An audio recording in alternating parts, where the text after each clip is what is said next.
Bostrom Ministries.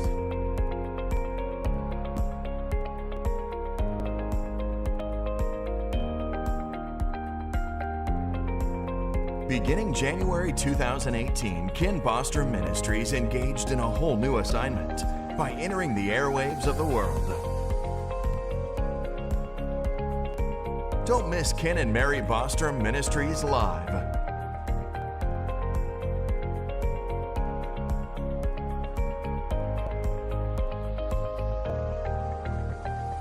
Bostrom Ministries.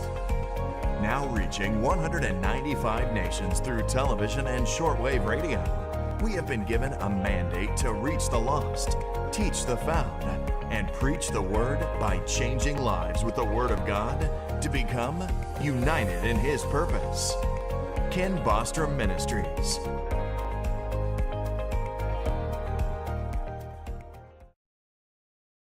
Thank you for being with us again today on United in His Purpose broadcast. This is the media ministry of Bostrom Ministries, and we're also on shortwave radio with WRNO in every time zone of the world. And so we thank our partners of Bostrom Ministries and our production partners and all our friends that help us financially to make this all possible. And so if you missed last week, I want you to get back and go on to YouTube and watch the first week of this, of the April 19th, the significance of April 19th in history and today. If you understand history, you can understand today. And, you know, when I was in school, I thought history was stupid, I'll never use it. But it's amazing how much interest I have in it and how much time I study history now after I've been born again and anointed to teach this.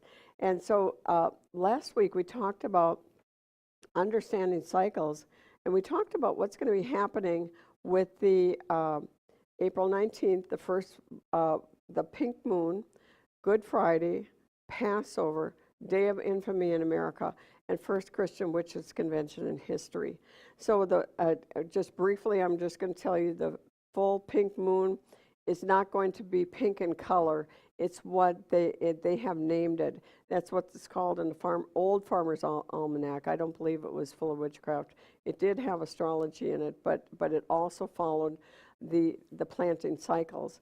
And it was named by the American Indians because of what was happening on the earth. It's also Good Friday on the Christian calendar. It's when they celebrate the time that Jesus died on the cross. It's not the date that he died on the cross, but it's when they choose to celebrate it. And today we're going to talk about Passover. Now, if you notice, I say Feast of Passover. No, that doesn't look like a feast. On Passover, every single year, they rehearse what happened in Exodus chapter 12. And in Exodus 12:1, now the Lord spoke to Moses and Aaron in the land of Egypt, saying, "This month shall be the beginning of months. It shall be the first month of the year to you." Now, in the Hebrew calendar, that month begins on Friday night, April 5th, and of this year. And this is a holy month that has the first three feasts in it. It has the Feast of Passover, the Feast of Unleavened Bread, that's a 7-day feast, and then the Feast of First Fruits, which always is the Sunday after a Passover. And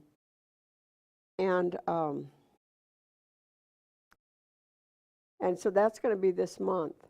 And it says, "Speak to the congregation of Israel, saying, on the 10th of this month shall every man for himself take a lamb according to the house of his father, a lamb for a household." And verse 23, "And the Lord will pass through and strike the Egyptians when he sees the blood of the lentil on two doorposts.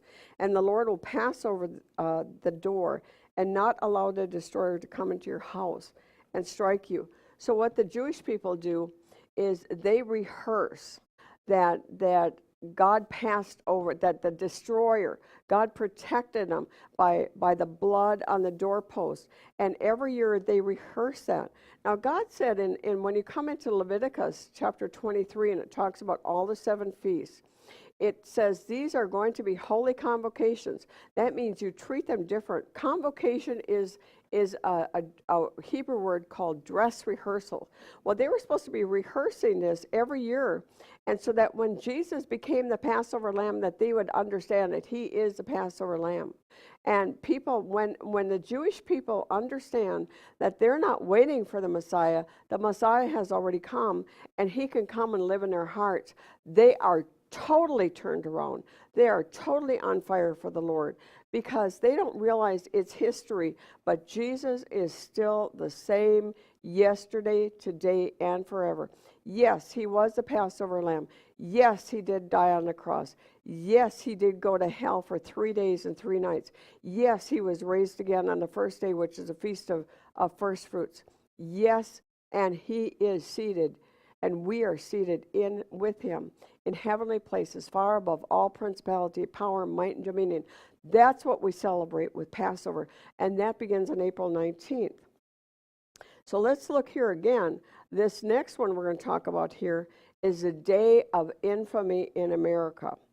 And April 19th through May 1st is 13-day period in history, with May 1st being a major occult holiday of Beltane. The chief god of the Babylonians was named Marduk, and eventually became known as Baal or Bel, and called Lord, even Beltane. These 13 days in history demand sacrifice by fire. Now I'm going to read a few things. The first thing I'm reading is Baal from the Encyclopedia Mythica. Okay?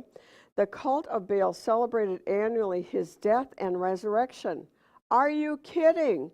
They're celebrating the death and resurrection of that god Baal that Jezebel brought in the days of Elijah.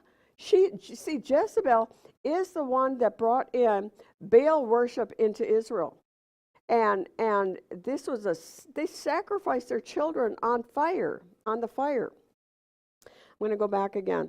The cult of Baal celebrated annually his death and resurrection as a part of the Canaanite fertility rituals. These ceremonies often included human sacrifice and temple prostitutions. The cult of Baal has never disappeared. Throughout centuries and history, across civilizations, the second half of April has always been a time of blood sacrifice. The worship of Baal took on many names and spread across several civilizations. It's not just one, it is spread across several civilizations. The worship being a sun god and a god of fertility, ritual celebrating Baal took place at the vernal equinox, a time of rebirth, and involved human sacrifice. Here's another thing. As a sun god, Baal's worship involved human sacrifice and fire. The occult elite ruled America. That is what the cult elite is ruling America. This time period often equals fire or gunfire or explosions or death. These rites are often mentioned in the Bible. Jeremiah 19:5, they have built the high places to Baal to burn their children in the fire as offerings to Baal, something I did not command or mention, nor did I enter my mind, God said in Jeremiah 19:5. Today's occult elite still observes these rites, with one major difference. They are now carried out on unsuspecting civilians, and spread across the world in mass media, fed and amplified by the fear and trauma of the masses. These mega rituals are seen by all, but only celebrated by the occult elite.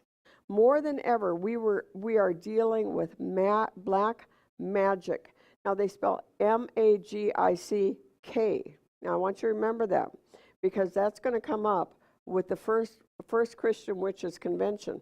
That is one of the names that they're having for it. It says the human sacrifice required during this time of occult dates needs to contain the following elements. This is from, it's called the Advent of Deception. Number 1, trauma, stress, mental anguish, and sheer terror. Number 2, the final act in the drama shall be destruction by fire, preferably on conflagration. People must die, 3, as human sacrifices, especially children, since the darkness views young human sacrifice as most desirable. Oh, it's amazing to me that we're in the time right now that it is that the human sacrifice of abortion is at the forefront, and even to the time of birth. You know, back in 2016, they were going to put up this altar, I'm going to read it, because if I don't read it, I'll be off. On April 19th, 2016, guess what? They picked April 19th, 2016. They picked that as a date to put up this altar in cooperation with national and international cultural heritage preservation organizations and in conjunction with World Heritage Week 2016. The Institute for Digital Archaeology installed the monumental scale reconstruction of PALMYRA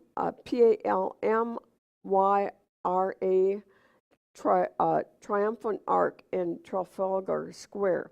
Now they were going to put that up in Times Square in New York City and in London, in a strategic place. They were going to put up the arch of triumph for Baal in those places, and it was scrapped. It didn't happen. You know why? Because the church arose and said, "Not on my watch." Well, it didn't happen, but they are being put out throughout the world.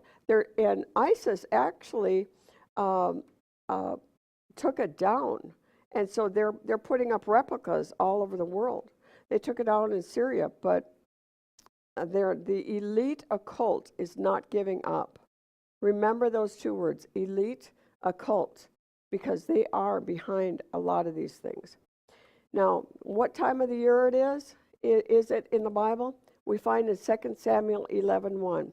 And it happened when the spring of the year, at the times when kings go out to battle, but David remained in Jerusalem.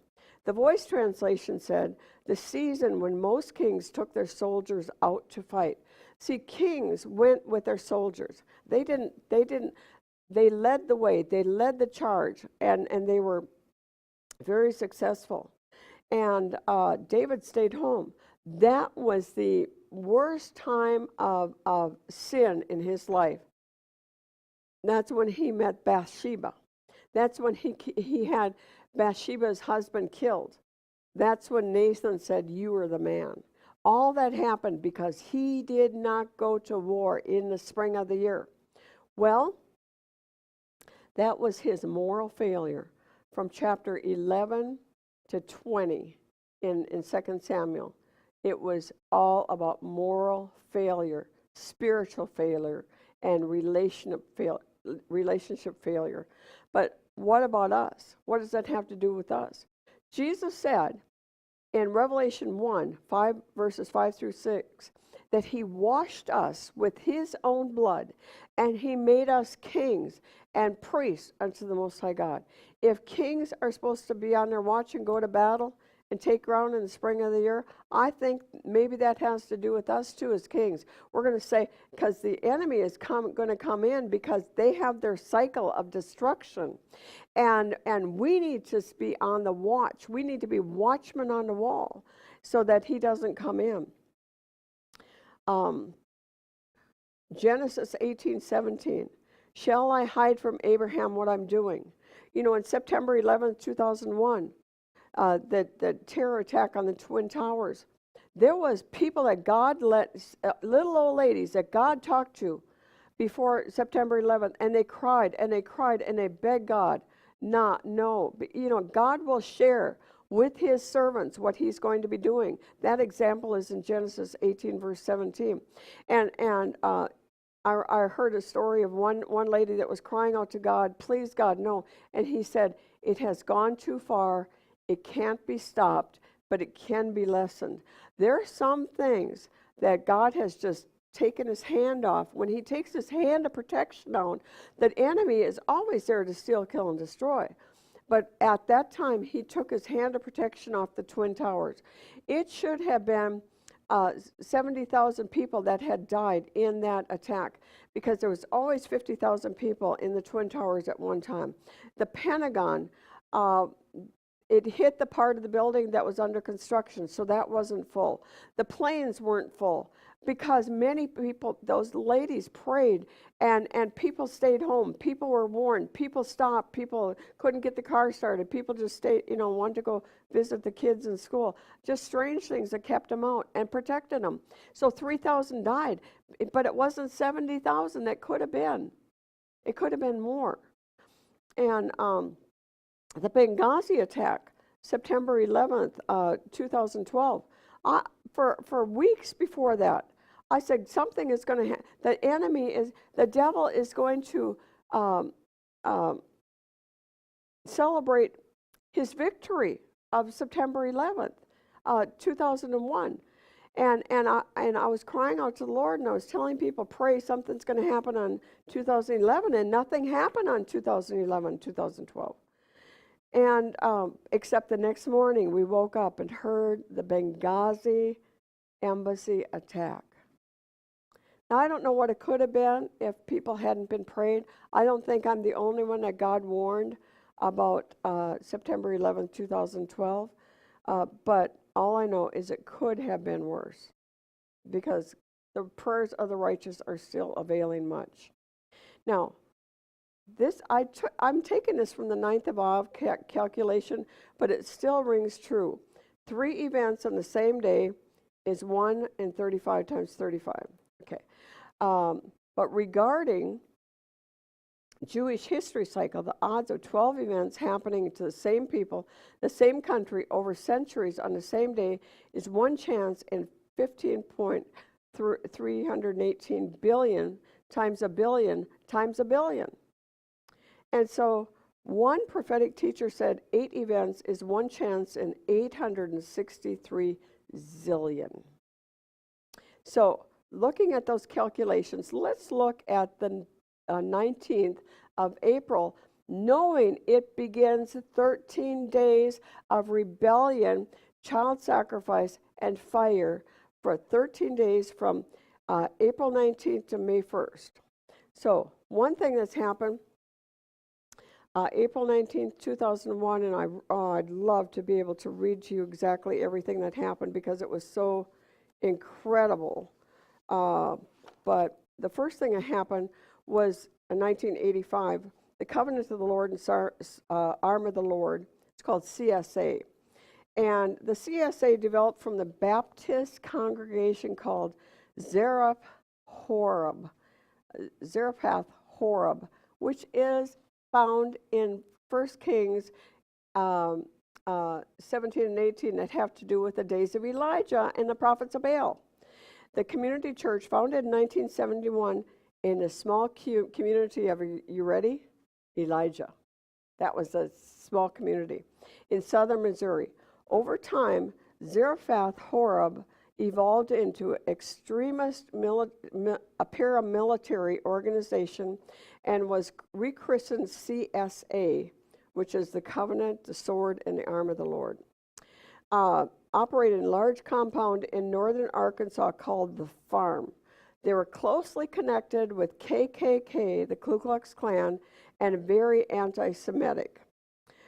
Beginning on the 19th of April, 1985, the FBI and ATF, led by FBI's hostage rescue team, positioned around 300 federal agents in Elijah. And so they pretended to be fishermen, and they took them. They were able to take them, but the amazing thing I want you to see is it was on April 19th that this happened. Now, on the April 19th, 1989, the explosion of the USS Iowa. It was 330 miles northeast of Puerto Rico on a training cruise. A fireball between 2,500 and 3,000 degrees and traveling at 2,000 feet per second with a pressure of 400 pounds force per square inch blew out the center of the gun's open breech. And several were killed. Let's see if I can find how many were killed. 47 crewmen were killed on that. But look at here, death by fire. Death by fire on April 19th. Is that a coincidence? I don't think so. And then we have April 19th, 1993. This is the Waco siege, the Branch Davidian raid by FBI and ATF. Now, here's some of the headlines from that. The Waco Branch Davidian raid. This is a 51-day siege. It ended on April 19th, 1993, 76 death. Death by fire on April 19th. Are you seeing a similarity here? Civil unrest. April 19th, 1993, the Oklahoma City bombing. Let's see if I have a number of people that died in there. Children died in there. Remember, they absolutely are wanting children to die. It killed 168 people, including 15 children, injured more than 680, and destroyed 1/3 of the building. The blast destroyed and damaged 324 other buildings in a 16-block radius.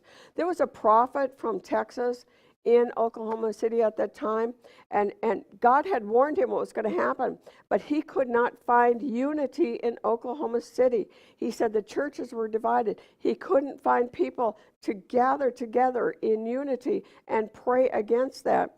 And as a result, Timothy McVeigh and Terry Nichols killed 168 people, including 15 children.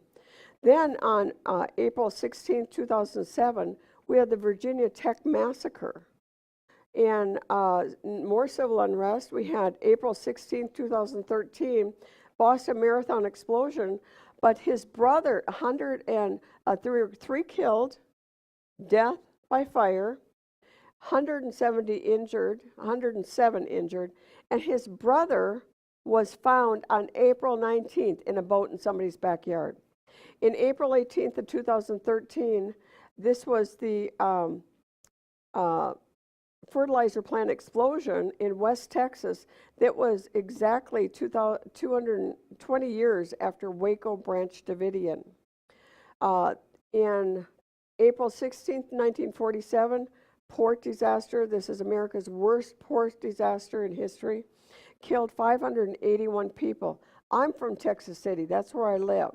And it's much said about that. But it was like last year I realized, oh my goodness, that was around this time period of death by fire in the occult world. Then we have war cycles. In history, this is a cycle of battle and wars and terrors and civil unrest in the spring, especially around April 19th and 21st, and especially around the United States, Israel. And so let's look here. The start of a Revolutionary War was April 19th, 1775. Battle of San Jacinto, end of Texas Revolution, was April 19th to 21st, 1936. The start of a Mexican-American War was April 25th, 1846. The start of the Civil War was April 12th, 1861. The start of the Spanish-American War, April 26th, 1898. And here the war cycle continued. The start of the Spanish-American War, April 21st, 1898. Remember what I said in the Bible in 2 Samuel? It was spring, time when the kings went to war and David stayed home. This is when Franklin Delano Roosevelt announced the U.S. will leave the gold standard that left us absolutely vulnerable. April 19th, 1933, the Bay of Pigs failure. April 17th, through 19th, 1961. End of the Vietnam War, which is a good thing, was in April. Battle of Praying Mantis was April 18th, 1988. I'll love to go through each one of them, but you can go over last year and go into more in depth. But look at here. These, in 2,000 years, the Jews have had enemies and many, antagonists, but these three stand out. April 21st, 753 BC was the birth of Rome, and this was the birth of the Roman Empire under Romulus. April 20th, 571 AD was the birth of Muhammad and Islam. April 20th, 1889 was the birth of Hitler and the Nazis. Do you see a pattern happening here? So here's some unrest for the Jews, and I'm going to have to go through this really quick. The Great Arab Revolt, the Warsaw Ghetto Uprising, the ascension of Gamal Abdel Nasser in Egypt, and Hamas Jerusalem bombing. Natural disasters, the volcano of Iceland, the Gulf oil spill, the worst oil spill in history. That was on April 20th, 2010. April 18th of 16, Houston hammered with a 500-year flood. Now, this is amazing. All these things happen. All these things happen on Friday. Not on Friday, but from April 19th or around that time to May 1st. This is 13. 13 is a number of rebellion. And this is 13 days that is in occult, demands witchcraft, it demands sacrifice by fire, and especially child sacrifice. These things aren't an accident. These are cycles. And when you get used to it, you can be like a weatherman and just kind of up your prayers. You know, people prepare for a hurricane. If the weatherman say a hurricane is coming, people prepare. Well, prepare for April 19th and pray for your country, pray for your state, pray for your county, pray for your family. This is a time that the occult and the elite in our country and witches are out to kill, steal, and destroy, but not on our watch. Have a good day. This is Ken and Mary Bostrom. We thank you for joining us today. We welcome you to watch us on kbntv.tv, YouTube, Facebook, mbostrom2.com. Also listen to us on WRNO Shortwave Radio. Contact us at kenbostromministries.org. God bless you today. Ken Bostrom Ministries. www.kenbostromministries.org. Don't miss Ken and Mary Bostrom Ministries live. Contact them at 832-212-1138.